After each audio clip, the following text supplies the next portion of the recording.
Session today, but we still had some senators coming in for the rally, specifically here and showing their support for the Second Amendment. We really appreciate that.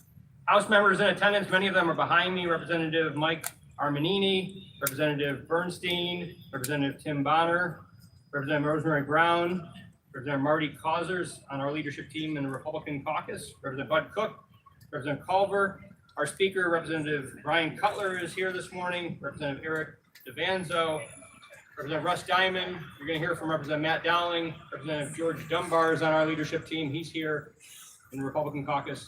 State Representative Torrin Ecker, Mindy Fee, Jonathan Fritz, Valerie Gatos, Representative Barbara Blind, Joe Ham, Doyle Heffley, Rich Irvin, Lee James, Barry Joswiak, Rob Kaufman, you're going to hear from Representative Rob Kaufman, our Judiciary Chair, Joe Kerwin, Kate Plunk, Mylou McKenzie, Ryan McKenzie, Dave Maloney, Jim Marshall, Brett Miller, Marcy Mostello, Eric Nelson, Representative Donna Oberlander, who's our Republican whip, and the leadership team on the Republican caucus side, Representative Tim O'Neill, Jason Ortitai, Clint Owlett, Tracy Pennycook, Tina Pickett, Representative Jack Rader, Representative Kathy Rapp, Representative Brad Roy, David Rowe, Representative Frank Ryan, another Marine, Representative Tom Sankey, Representative Stan Saylor, who's our Appropriations Chairman, leadership team in the House Republican caucus, Representative Paul Schemmel, Lou Schmidt, Jason Silvis, Representative Brian Smith, Craig Statz, Harry Stambaugh, Representative Jim Struzzi, Tim Twarzik, Park Wentling, Dave Zimmerman, and there's probably some that I missed, and they'll let me know if I did. And in the meantime, we're going to hear from our majority leader, who we appreciate taking the time to come out and speak. I know he's got to run off to another meeting, but thank you, Representative Kerry Benninghoff, for coming today to speak to our audience. Before I do that, I want to acknowledge our good friend Scott Hutchinson from out Venango County, one of our stalwart senators and a good friend to me. He's also been able to join us as well. There's the Venango County constituency. I have a couple quick comments here, but the question was raised why we don't have more people standing here today, and I would beg to say because a lot of them have to do that thing called work. Take care of their families, provide for their families, and God bless them for that they're doing that. Sadly, the other thought that came to my mind is sometimes it may be, I hope it's not this, but I think it might be, is you don't worry about what you don't have if you don't know what it is. Right. And sometimes I think there's a lot of people just don't understand what the Constitution is, what our founding fathers put together, an amazing document. If you ever take time to read through it, how it governs our lives or should govern our lives. So keep that in mind. Sadly, you don't worry about something that you don't know about and the value of it if you don't understand it. So let's get back to the schools and teach and make sure every kid graduates as a requirement. I did like all people do. I met on the gun forum. I'm gonna try and find something to post a link over there if people want to watch it. I'm here for two other reasons. One, as I also want to can do recognize Daryl Metcalf. Daryl and I have served together It for says many it's years. streaming, so I don't know. Daryl's moving on to another chapter. Yeah, that's what I have. And I'm we will live miss him streaming it here, right but I now. also It's my want to acknowledge his YouTube stalwart channel. participation and leading of this Almost only 2 organization people in watching. these rallies. Regardless, because he knows the importance of us understanding what our rights are. And second of all, I want to say personally and publicly, thank you to Kim. Is free one of them? What kind of I have no idea. leader I don't do know you if he think even it knows is I have a that YouTube despite channel. Number one in the household saying don't He'd come ask down for here. a summary. And number two, just going through a tough medical challenge, but still feeling the importance of being at something like this. I think that speaks volumes for Kim's leadership. Although we know that, we've seen that. Thank you, Kim.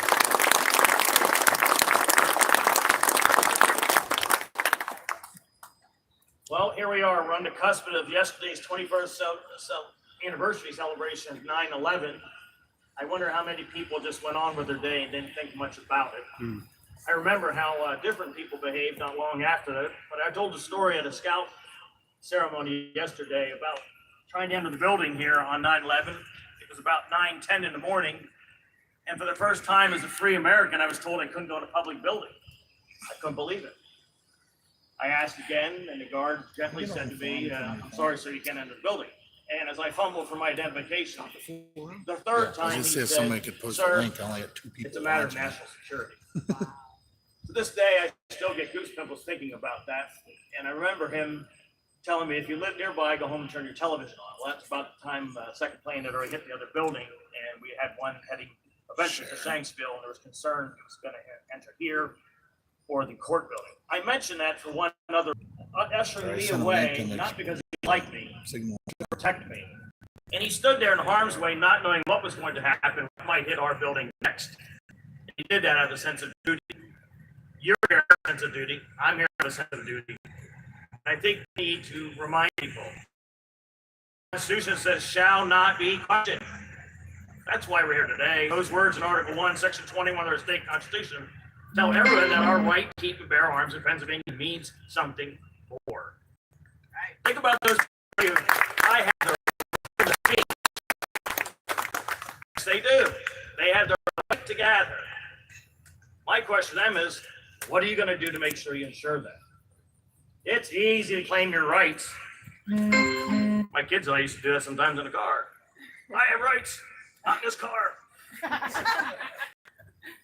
But to all those who served and those who gave the ultimate cost, they did that because they understood that. Shall not be infringed, merely that our rights shall not be infringed. Those rights shall in no way be questioned. I think that's the part we forget to emphasize. Our founding fathers were very concise. They shall not be questioned.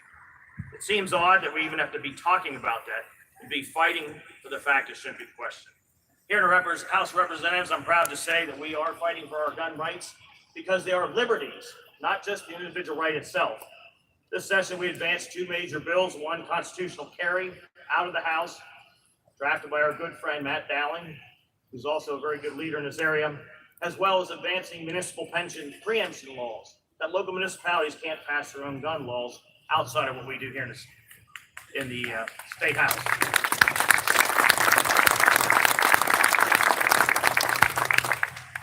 We wanted to continue to make sure that those who would make the use of guns illegal to inflict harm and violence on innocent Pennsylvanians are held accountable. That's where the energy and the effort needs to be put. From business shutdowns, school closures, to mask requirements, and everything else, the opposite side wants to continually erode away.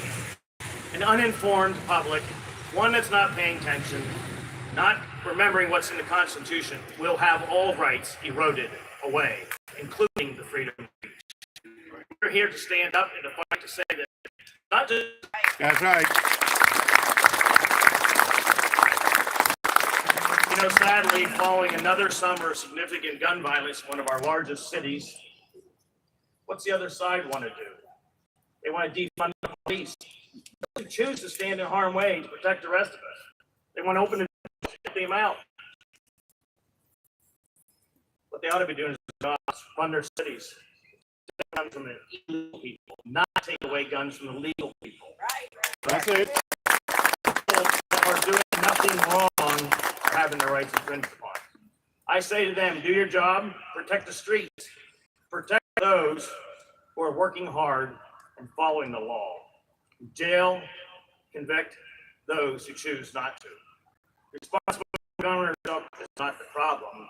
Radical policies and ignoring and enforcing the laws that we have drafted in the past, that's what's devastating our cities. I look forward to continue this fight to defend your rights here in the House and as an individual. Pro-freedom discussion continues to move ahead on all fronts, including the Second Amendment. Again, thank you, Kim, thank you, Daryl, Matt, and the rest of our colleagues who have further on this battle. Thank you to our majority leader, Representative Kerry Benninghoff. We also are joined by Representative Jerry Knowles, Representative Keith Greiner, and Senator Scott Hutchinson, as was mentioned, is here. My senator currently until the new maps kick in. Thank you, Scott, for making the trip in today. We appreciate it. The next person that you're going to hear from is a senator who used to be a House member with me and served on the State Government Committee with me. We did a lot of good work together, Representative Judy Ward at the time. Now she is Senator Judy Ward, and thank you, Judy, for being here and speaking today.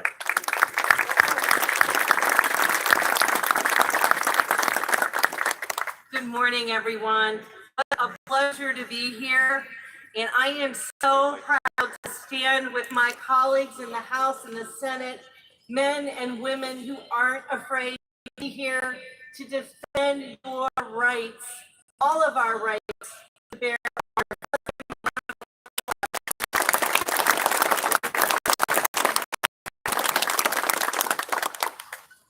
no coincidence that the right to bear arms is the Second Amendment listed in the Bill of Rights. The framers of the Constitution recognized this right as one of the utmost importance. I stand with our country's founders and all of you in affirming that importance today. I am so thankful for the meaningful steps that the Republican caucus in both the House and Senate have taken to protect this right. From legislation that would provide for a constitutional right to carry, to legislation preempting restrictive gun ordinances on the local level, we have passed important legislation and stood strong in trying to protect those rights. I have always been a staunch supporter of the Second Amendment and the right to bear arms.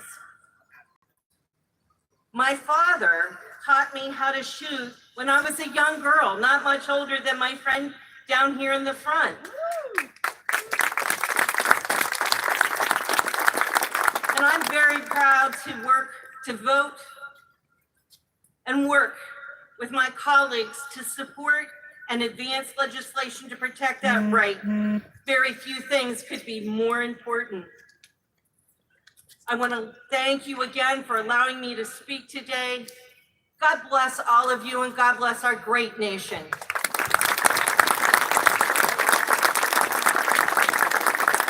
Thank you, Senator Judy Ward. We also are joined by Representative Dawn Kiefer, and I know Representative Seth Grove was here. I think you probably had to run off to another meeting. And that's when you see members leaving behind me. There's a lot of meetings that take place when we're in a session day, and that's where you see kind of the crowd going behind me. Our next speaker will be Representative Bob Kaufman, our Judiciary Chair. Yeah.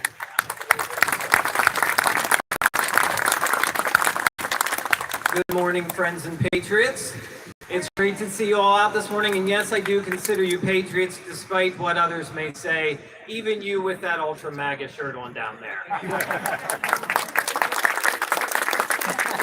So, Kim, I was quite impressed by that list of bills you pulled out. It was quite lengthy. I have to admit, as chair of the House Judiciary Committee, I don't constitutional carry. So I appreciate you and what you do coming out here and advocating for your constitutional rights, and those at home that I see every day, the hardworking men and women of my district, the 89th district in Franklin County, and across this Commonwealth are law-abiding citizens who are out there advocating for the Second Amendment and for the Pennsylvania Constitution, which also ratifies the citizens' right which also ratifies the citizens' right to bear arms in defense of themselves. Yes, indeed, it does. To bear arms in defense of themselves. Yes, indeed, it does. Let's not forget that. You know, on the way in this morning, I was listening to the radio, and I learned that when you purchase guns and ammunition now, that the big credit card companies will be coding your transaction. So yeah, that drives me crazy. That makes me angry. That's something that we need to fight against and beware of. But all I say is use cash. And, you know, use the gold, pull the gold out of your, pull the silver that you've been collecting out and pay with that, because let me tell you, they are coming after you. They are coming after our right to bear arms. And they're not going to win today while we're up here. They're not going to win tomorrow while we're up here. And while we are here defending our citizens, your rights, our rights, they will not win. But folks, they are coming. Don't be fooled.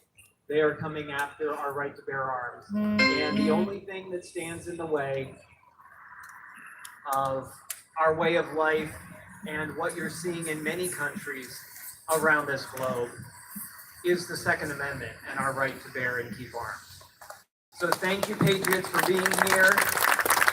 and we will not fight as long as you're standing behind us. God bless you.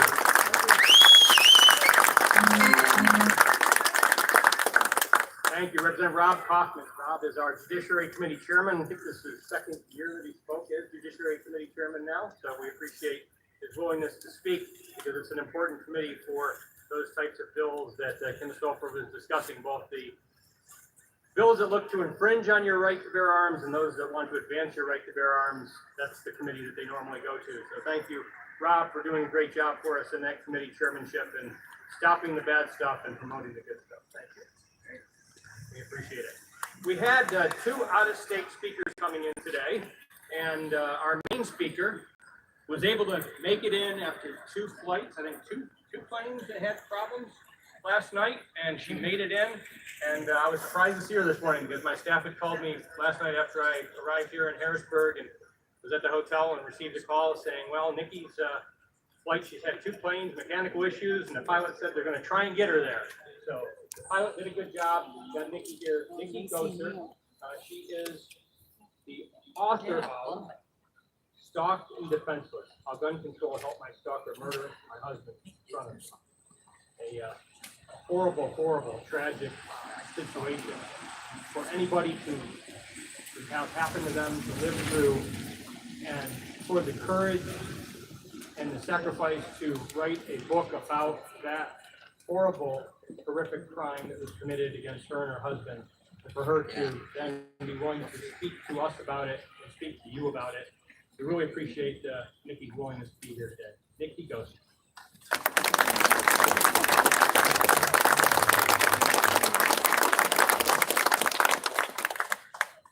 Hello there.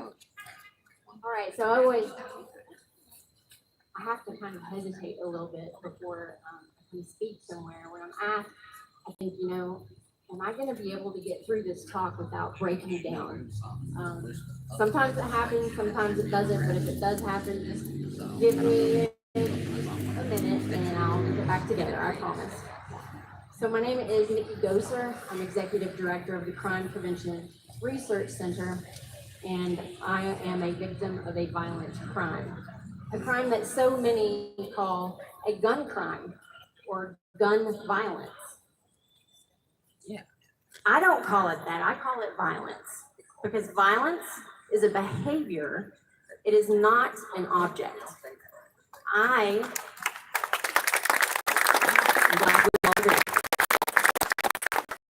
never blame the gun, I blame the murderer.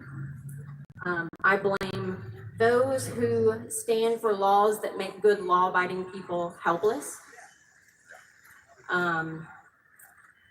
So 13 years ago, my husband, Benjamin Goser, was murdered right in front of me by a man who was stalking me. Ben and I owned a mobile karaoke business. We both had regular corporate jobs during the day, but as a side hustle and a hobby, we had this mobile karaoke business. And we had a contract with a restaurant every Thursday night to run a fun karaoke show. And there was a karaoke customer of mine that developed a very creepy, unhealthy interest in me, unwanted attention. And it's a long story, but I had to delete him and block him from my social media. My husband asked him to leave me alone, and I finally realized he was stalking me. I asked management at the restaurant to please remove him. And when they confronted him to ask him to leave, he pulled a .45 from a shoulder holster under his jacket, shot my husband in the head. He then stood over Ben and continued to fire 6 more rounds into him in front of myself and everyone in the middle of that busy restaurant. I will probably wonder for the rest of my life if I could have prevented that. At that time in Tennessee, you were not allowed to carry a legal permitted firearm into any restaurant if they also served any alcohol. So being a law-abiding citizen, I left my legal permitted firearm that I normally carried for self-defense locked inside of my vehicle that night. Of course, the man who was stalking me did not have a handgun carry permit, brought a gun in illegally into the middle of a gun-free zone and murdered my husband. I try to educate people about the dangers of gun-free zones. They leave good, law-abiding people completely helpless. You are a sitting duck. I truly believe that gun-free zones are a magnet for evil. We see this time and time again.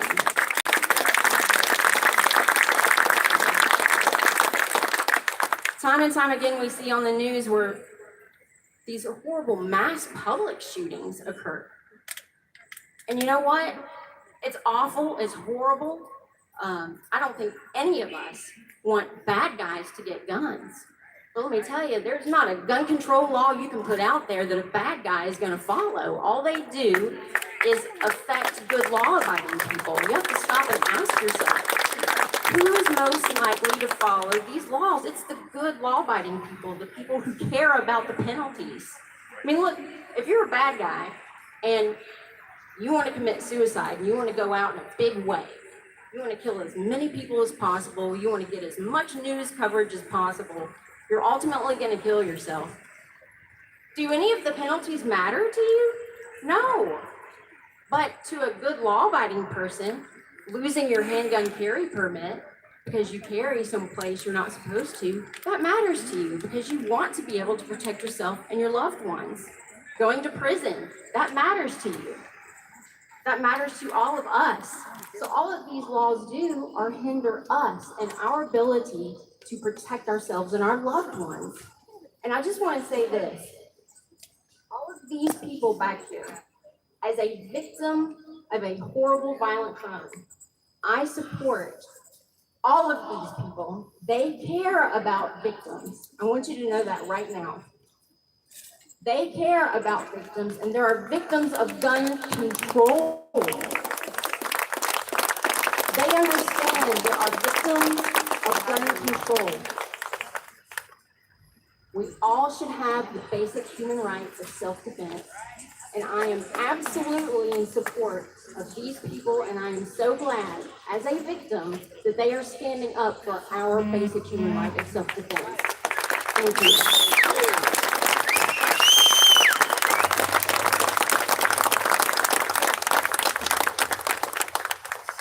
Nikki, thank you so much for making such a complicated trip here yesterday with the flights that were being canceled and your effort to get here. I know we tried to even bring you in a couple of years ago prior to the pandemic, and we waited a couple of years and things have opened back up to where you're able to travel again. We appreciate you taking the trip in. Most of all, we thank you for sharing your story with us. If there's anybody in our audience, anybody who's watching who's being streamed, anybody standing behind us, I don't know how anybody can hear your story and not be struck with an emotion that just one of sadness for the loss that you incurred at the hands of such a violent criminal. You know, one of my Democratic colleagues, the only Democrat colleague I've seen, is there any Democratic members of the legislature here with us? Because I missed you. I haven't seen any here today. We've been a fight for 17 years. And as the seized control of the Democratic Party, I think there's members of the Democratic Party that are afraid to be seen standing up for freedom and standing up with those who are fighting for freedom. So, Representative Harry Reedshaw had spoken more than once here. He was a Marine, former Democratic legislator from Allegheny County. Representative Bill Kortz from Allegheny County, other Democrats that have served with me over the years, that have participated in our rallies, and as I said, Harry even spoke a couple of different times. I think he spoke when he was at the last rally that he had here before he retired. So we don't have any Democrats here joining us today. There was one Democrat here from Philadelphia. He was down front on the steps videoing, and I watched him put his camera away and walk up the stairs as Nikki started speaking. So he didn't want to hear a true story about the impact of the type of policies that him and his leftist friends are pushing. It's those leftist policies that will make more victims in our nation. Those leftist policies of taking away the ability to defend yourself from law-abiding citizens that will create more victims. we had a lady who was coming in, her name is Diana Muller, and Kelly Ann Pigeon, who had spoke here before. Kelly is here, but she was going to be driving Diana today. We appreciated her willingness to. I think she helped Nikki make it up to my office. So I was part of that call last night at the hotel from my staff was that Diana had spoke to Nikki, I believe, to let her know that her plane had a problem also, or there was a cancellation of her flight. So she was going to be here with us. She's a retired Tulsa, Oklahoma police officer, professional shooter, founder of the DC Project for Women for Gun Rights, which Kelly Ann Pigeon is a member of, I believe, and represents Pennsylvania in that effort. So we appreciate her work. And she spoke here in the past. But Diana was not able to make it here due to the China Joe Biden economy's effect on air travel. So I'm sure China Joe Biden is not sad that Diana wasn't able to make it here. But I believe our audience today is specifically diminished because of China Joe Biden's inflationary economy. Not only aren't people able to make flights any longer, but they're not able to drive to where they want to go, right? Right, yeah. With the price of fuel, with the inflation at the grocery store, when the average family, I believe they said it's around a $4,000 impact on the average family over the last year from the inflation, people are not able to put bread and milk on the table for their family as they were a year ago. So they certainly don't have the extra income to make a trip to Harrisburg or time to take a day off of work necessarily. So we appreciate those of you that did make it. And just because our audience is diminished on the steps doesn't mean it's diminished within the state. I think the supermajority of Pennsylvania still believe in freedom.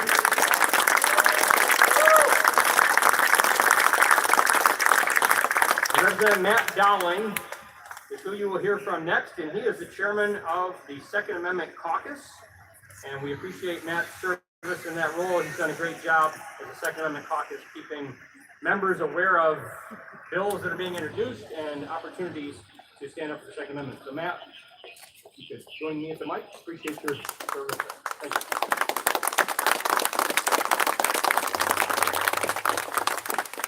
Well, thank you, Chairman, for the kind invitation to speak here today and for the nice introduction and kind words that you had. I want to also thank you, Chairman Metcalf, for hosting this important rally for nearly 2 decades. You've been stalwart in your support of the right to keep and bear arms. But unfortunately, on December 1st, you and I will no longer be here.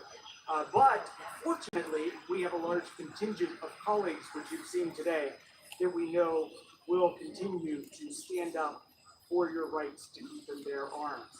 And that's important because, as many of us here today know, there is a real and actual attack on our Second Amendment rights taking place, not just in Washington, D.C., but as has been alluded to by other speakers today, here in these very halls of Harrisburg.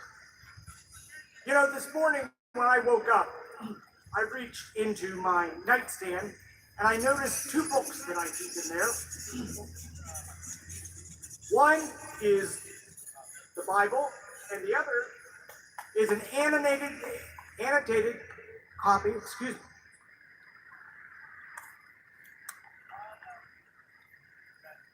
My apologies. The other is an annotated copy of the United States Constitution. And it got me to thinking, these are 2 books, 2 writings that were given to us as a way of life. They were given to us as roadmaps on how to live.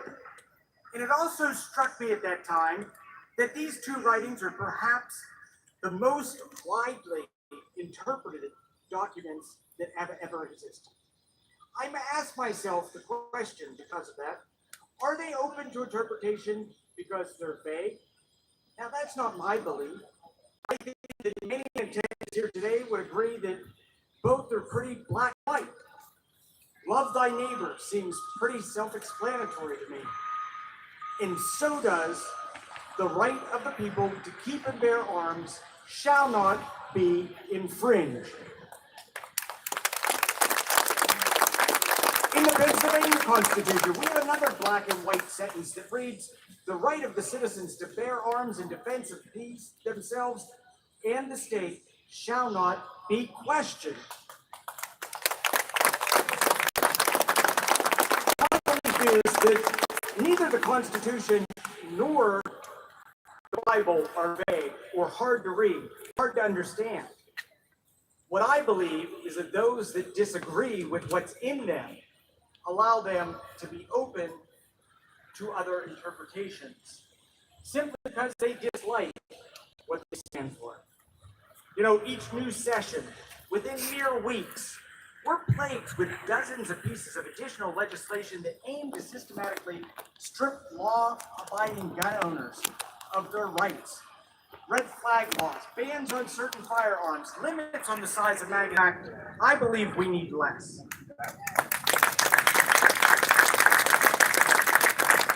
If you've ever seen Kim Stolfer unroll the page of paper like he did today, or you've seen him throw the book of Pennsylvania laws on firearms across the room, you already know that we have too many of them in place.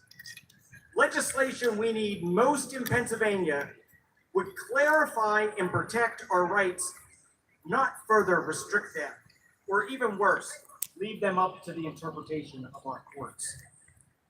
I believe we need to pass constitutional carry. Yes, sir. Yes, sir. You know, this session, anti-gun Democrat Governor Tim Wolf vetoed Senate Bill 565, which would have ensured that citizens are able to exercise their right to self-defense without government red tape or delays. It would not have affected previously issued carry permits and would have allowed citizens who still wish to obtain a permit in order to carry to do so, so it would be recognized in other states. Now, I know during the pandemic, this issue caused even more problems. We saw courthouses closed for lengthy periods of time, and we saw left-leaning sheriffs use this as a tool in their arsenal to take our rights away. That left-leaning arsenal is progressively moving. Now, my sheriff, Jim Custer, was just as concerned about this as you and me. But in liberal areas like Philadelphia, we all know that those liberal bureaucrats use that as a stepping stone to advance their anti-gun agenda. The governor also used his veto pen to strike down a bill that I sponsored. That bill passed both the House and the Senate, a piece of legislation that we refer to as preemption. With the over 2,500 municipalities in the Commonwealth of Pennsylvania, the last thing we need to do is to be driving across the state on the Pennsylvania Turnpike, passing without knowing from one jurisdiction to a different jurisdiction, each with their own rule book to play by. That's not safe for law-abiding gun owners. You know, also hanging on my wall is a veto from Governor Wolf for a bill that got to his desk last session that would have protected your right to open carry in public during disaster declarations. A state of emergency, a time some rational people would think you need to protect yourself, your home, your family, and your business. But as of right now, it wouldn't be legal to open carry, regardless of what the Constitution says. There is no reason that a disaster declaration should suspend a right that was guaranteed to you by both the PA and US Constitution.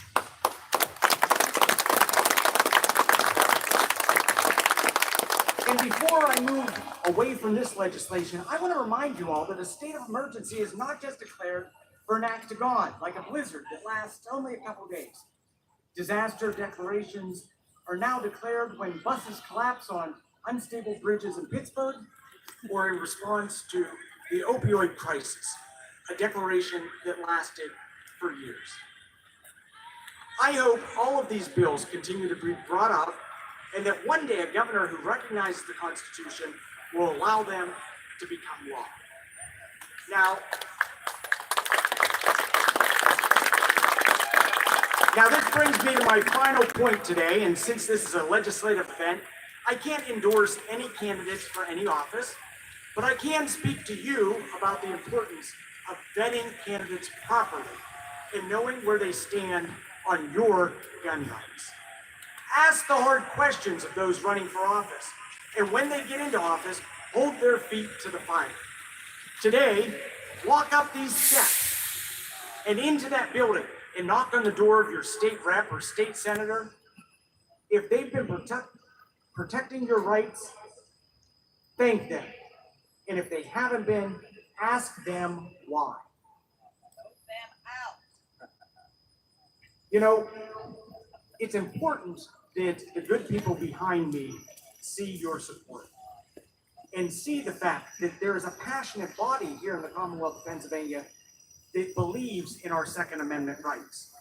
Because here in Pennsylvania, special interest groups with dark money raised from places far, far from Pennsylvania flood into our Commonwealth to support people who vehemently are against our right to keep and bear arms. So that's why we need you, the people, to continue to join us in this fight. Because unless we remain lawfully armed, there's no question that a tyrannical government will one day override the will of the people. For our freedom, for our children and their children's freedom, it depends on our actions now. May God bless all of you, and may God bless these United States.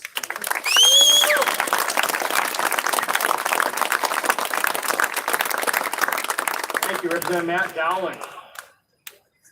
I liked what Matt had said. A lot of members have bills that were signed into law by governors with a pen, that frame them, put them on their walls, bills that they sponsored.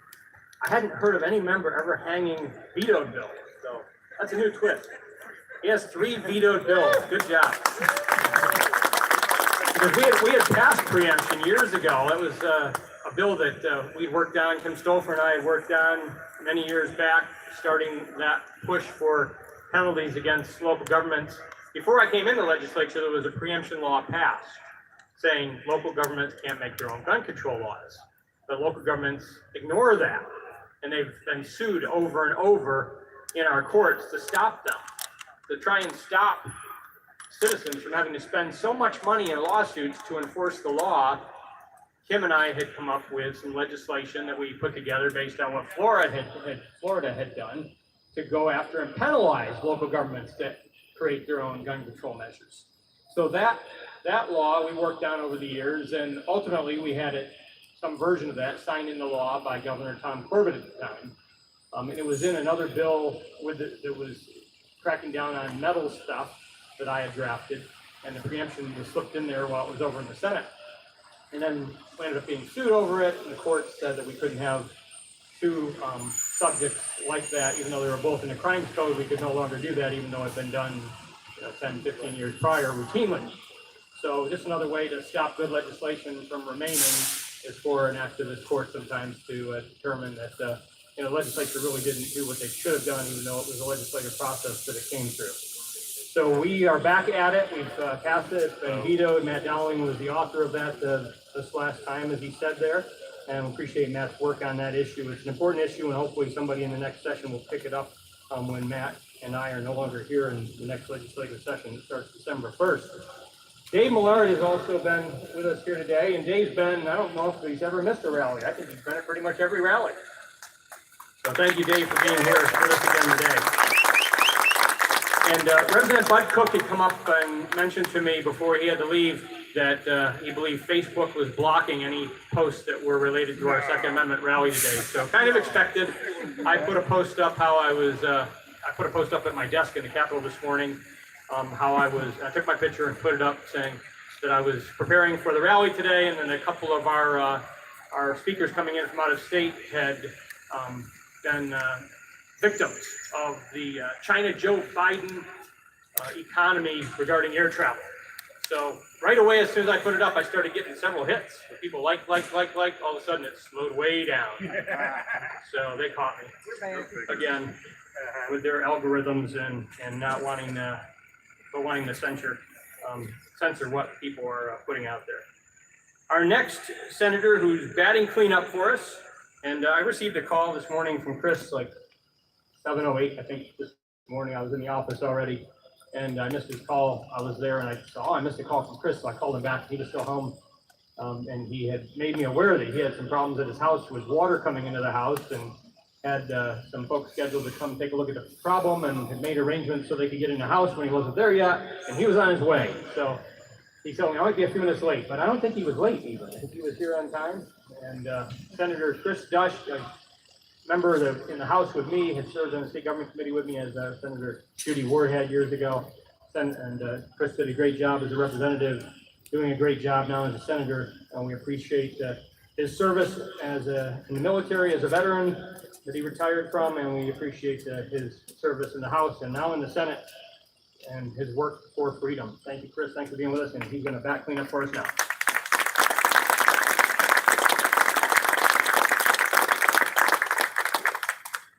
Daryl, we were a good team there on that state government committee. I had a lot of fun on it. People on the other side did. We, the people of the Commonwealth of Pennsylvania, grateful to Almighty God for the blessings of civil and religious liberty, and humbly invoking His guidance to ordain and establish this Constitution. Ladies and gentlemen, that's the people of Pennsylvania creating their own form of government. That's the preamble, and Article 1 is our Bill of Rights. Article 1, Section 21, the right of the people to bear arms in defense of themselves and the state shall not be questioned. Now, Joe Biden and others want to try and tell you that that law is, or that constitutional amendment is not universal. Well, let me tell you the punctuation mark to the Pennsylvania Constitution's Bill of Rights. Article 1, Section 25. To guard against the transgressions of the high powers which we, and we meaning the people, have delegated, we declare that everything in this article is accepted out of the general powers of government and shall forever remain inviolate. You can't touch this. Everything in Article 1 is inviolate. The government has no business standing there and trying to change it unless they change the Constitution. Biden tried to say, oh, you couldn't have cannons back in the Revolutionary War time. Well, guess what? Even the Washington Post had to walk that one back. Yeah. Ladies and gentlemen, we have the right to stand up for ourselves, and we have a right to stand up for our government when our government is acting in our best interests. In the Senate, one of the unique privileges that I have is we have to do confirmation hearings on anybody who wants to be a general officer in the Army or Air National Guard. Now, the Army and the Air National Guard are unique. Posse Comitatus prevents the U.S. military, the active duty, and the reserves from enforcing civil law here in the United States. The National Guard, however, can be used to enforce civil law. So when I get these general officers in front of me, and this makes some of my colleagues who would like to take your guns away squirm, I've asked them, first I tell them, in the late 1940s, there were a lot of people swinging from the end of a rope for having said I was just following orders. And I said they were swinging, dancing from the end of that rope, rightfully so. And I had, just like out here, I had some heads nodding out there in front of me in that committee. I've put every single one since I've been in the Senate on the spot. And I've asked them if the president or the governor activates you and orders you to come in to confiscate people's weapons or do anything that violates the Constitution. Would you enforce the Constitution or will you enforce the orders of the government? And to a person, they have all said they will stand with the Constitution today.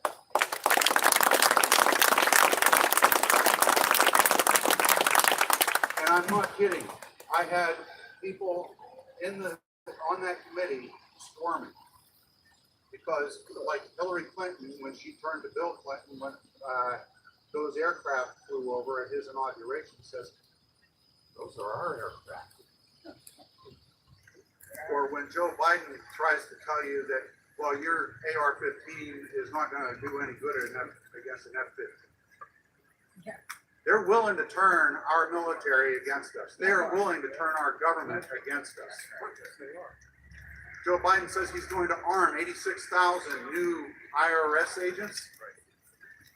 How in the world is he going to arm 86,000 people when there is no way on God's earth that you can put 86,000 people through FLETC, the Federal Law Enforcement Training Center, to get them certified to be bearing arms against the people? He's going to have to override federal legislation in order to do it. And I think he's willing to do it. Everything he's done has shown he has the willingness to do that. Here's the thing. I wish we could have had this on a day other, well, the Senate's not in session, the House is.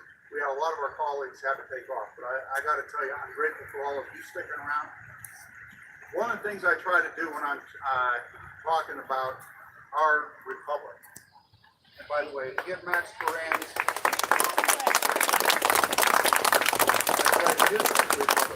Max Ferrand was a late 1800s historian. He pulled together 4 volumes, the diaries, the letters from all of our founders during the Constitutional Convention. It goes chronological through it. It's only 4 or 6 times democracy is ever mentioned, and it's with derision or the need to limit it. We were built as a republic. And you know, the saying goes that the sincerest form of flattery is copying. Every major sports league franchise in the world has copied the American Republican form of government. They have the owners. The owners form a rules committee. The rules committee sets the rules for the season.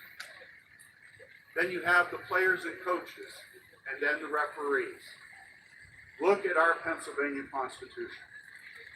Article 1 is our Bill of Rights. Article 2, and that's the Bill of Rights that the team owners have set for themselves. Article 2 is the legislature. We are the rules committee. We set the rules. Article 3 is the law.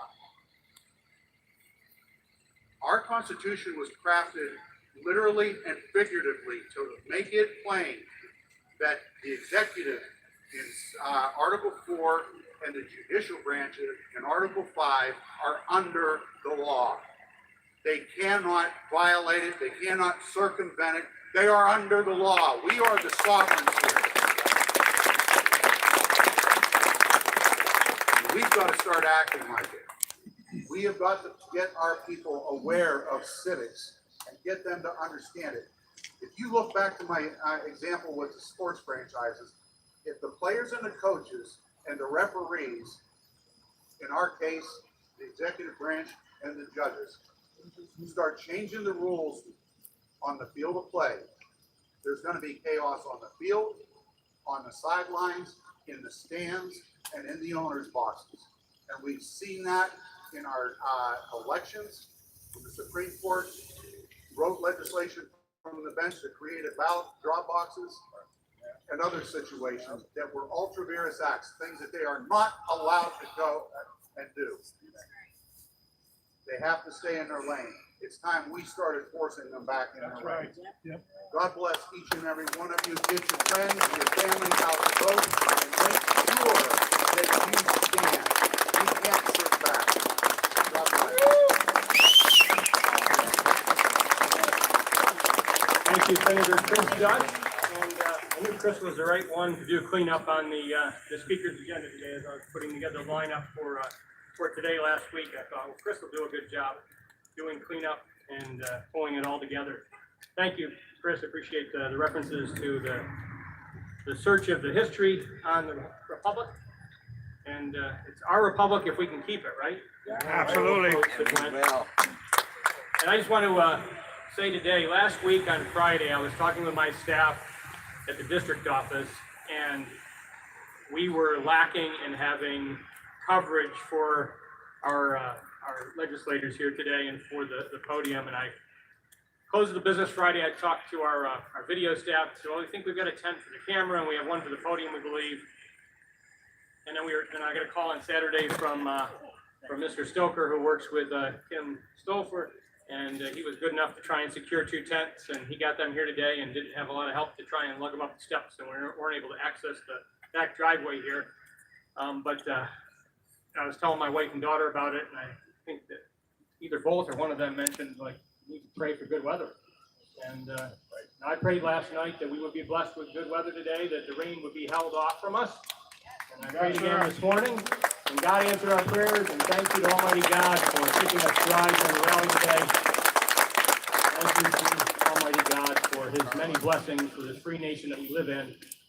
And isn't it great to be born in America? Yes, Isn't sir. it great to be able to legally immigrate to America? Isn't it great to be blessed with the liberties that have been affirmed in our constitutions by our forefathers? Isn't it great to live in America where you can still stand up for your God-given freedom? Absolutely. As we leave here today, I thank all of you for being here, anybody who's been able to watch online, and I would encourage all citizens, don't be intimidated by the leftists using the January 6th committee to try and intimidate people from being involved in being we the people. There's some bad actors in every scenario.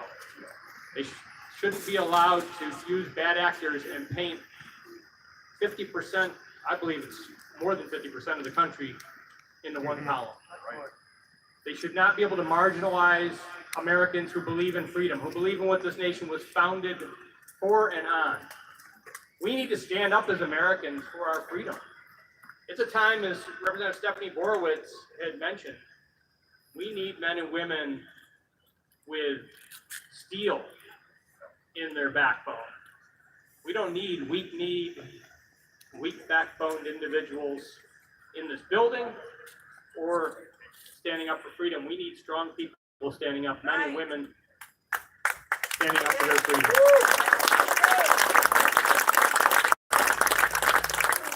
And this is Nikki Goster. Thank you again for joining us today. Coming up from Tennessee to be with us, going through all the hassles of the China Joe Biden economy and travel burdens that we have as a result of it. So we thank you for that struggle.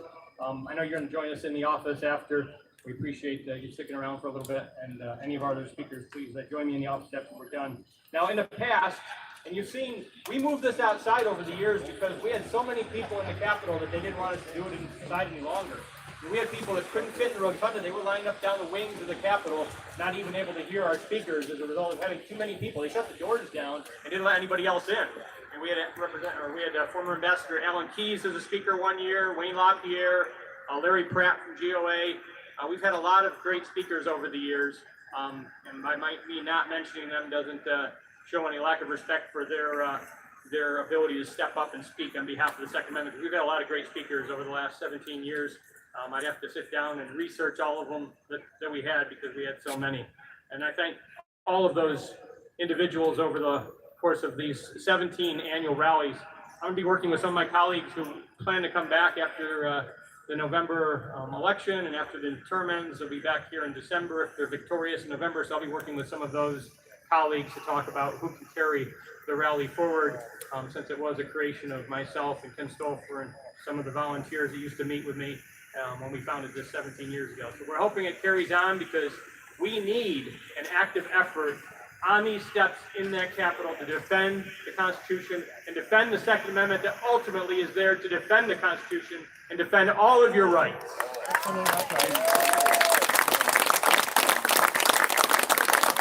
And I hope that God will bless this nation as we move forward and that we will continue to be a free people.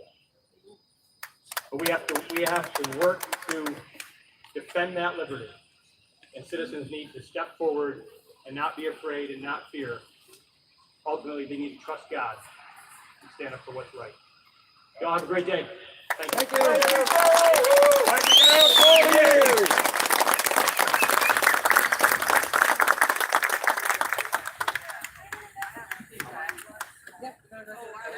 I have very limited sizing,